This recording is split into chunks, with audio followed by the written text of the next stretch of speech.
নমস্কার, আমি জয় শাস্ত্রী। আজকে আপনাদের কাছে একটি গুরুত্বপূর্ণ বিষয় নিয়ে আলোচনা করব। যারা সাধক, যারা তান্ত্রিকতার সাথে যুক্ত আছেন, তাদেরকে কয়েকটি কথা, এই গুপ্ত বিদ্যার সম্বন্ধে কয়েকটি কথা তাদেরকে বলবো। যেমন গুপ্ত নবরাত্রিতে আপনারা এড়িয়ে চলুন কিছু কিছু কাজ, না হলে জীবনে মা দুর্গা মায়ের রোষে আপনাদের বিপর্যয় আসতে পারে। সেটি কি, গুপ্ত নবরাত্রি বিশেষ করে সাধক এবং তান্ত্রিক যারা আছেন, তান্ত্রিকতার সাথে যারা যুক্ত আছেন, সেই সমস্ত ব্যক্তিদের জন্য অত্যন্ত ফলপ্রসূ বলে এটা বিবেচিত। এই বছর আষাঢ় মাসে গুপ্ত নবরাত্রি 26শে জুন থেকে 4ঠা জুলাই পর্যন্ত পালিত হবে। গুপ্ত নবরাত্রিতে কোন কোন কাজগুলি করণীয় এবং কোন কোন কাজগুলি করণীয় নয়, সেটি আপনাদের সামনে তুলে ধরব। নবরাত্রির উৎসব বিশেষ শ্রদ্ধা ও ভক্তির সঙ্গে পালিত হয়।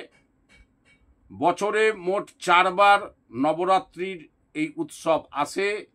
এর মধ্যে 2টিকে প্রকাশ্য নবরাত্রি এবং 2টিকে গুপ্ত নবরাত্রি হিসাবে বিবেচিত করা হয়। প্রকাশ্য নবরাত্রিতে মা দুর্গার 9টি রূপের পুজো করা হয়। অন্যদিকে গুপ্ত নবরাত্রি, যেটি তন্ত্র সাধনা এবং দশমহাবিদ্যার পূজার জন্য পুজো করা হয় এবং সেটাকে পুজো করার মাধ্যমে, দশমহাবিদ্যার রূপের মধ্যে পুজো করার মাধ্যমে আমাদের পরিচিত বলে ধরা হয়। গুপ্ত নবরাত্রি বিশেষভাবে সাধক এবং তান্ত্রিক সাধনার সঙ্গে যুক্ত ব্যক্তিদের জন্য অত্যন্ত ফলপ্রসূ বলে বিবেচিত হয়। এই বছর আষাঢ় মাসের গুপ্ত নবরাত্রি 26শে জুন থেকে 4ঠা জুলাই পর্যন্ত পালিত হবে। এই গুপ্ত নবরাত্রির সময়ে যে সমস্ত খাবার যারা সাধক এবং তান্ত্রিক আছেন তারা এড়িয়ে চলুন। সেই সমস্ত খাবার হচ্ছে আমিষ খাবার, রসুন, পেঁয়াজ এবং অ্যালকোহলের মতো খাবার সম্পূর্ণ নিষিদ্ধ বলে মনে করা হয়। শুধুমাত্র খাঁটি সাত্ত্বিক খাবার আপনারা খেতে পারবেন। এবং দ্বিতীয়ত হচ্ছে, জোয়ার বপন করবেন না। সাধারণ নবরাত্রিতে ঘটস্থাপনের সময় জোয়ার বপন করার ঐতিহ্য রয়েছে, তবে গুপ্ত নবরাত্রিতে এটি নিষিদ্ধ বলে বিবেচিত করা হয়। এটি করলে পুণ্যের পরিবর্তে পাপ হতে পারে। তৃতীয়ত বলবো, উগ্র রূপের মূর্তি, মায়ের উগ্র রূপের মূর্তি বা ছবি রাখবেন না।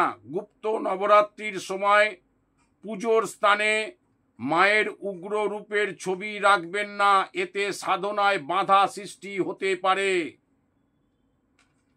চতুর্থত বলবো, দক্ষিণ দিকে ভ্রমণ করবেন না। গুপ্ত নবরাত্রির সময় দক্ষিণ দিকে ভ্রমণ করা অশুভ বলে মনে করা হয়।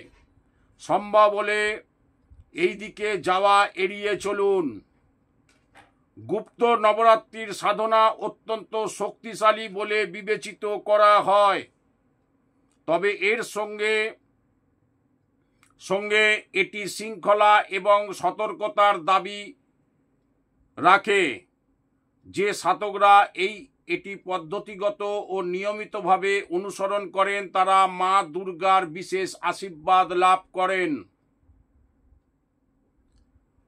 আজকের অনুষ্ঠান আমার এইটুকুই।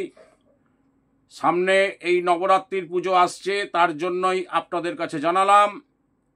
আপনারা অনুষ্ঠানটি ভালো লাগলে লাইক এবং সাবস্ক্রাইব করবেন।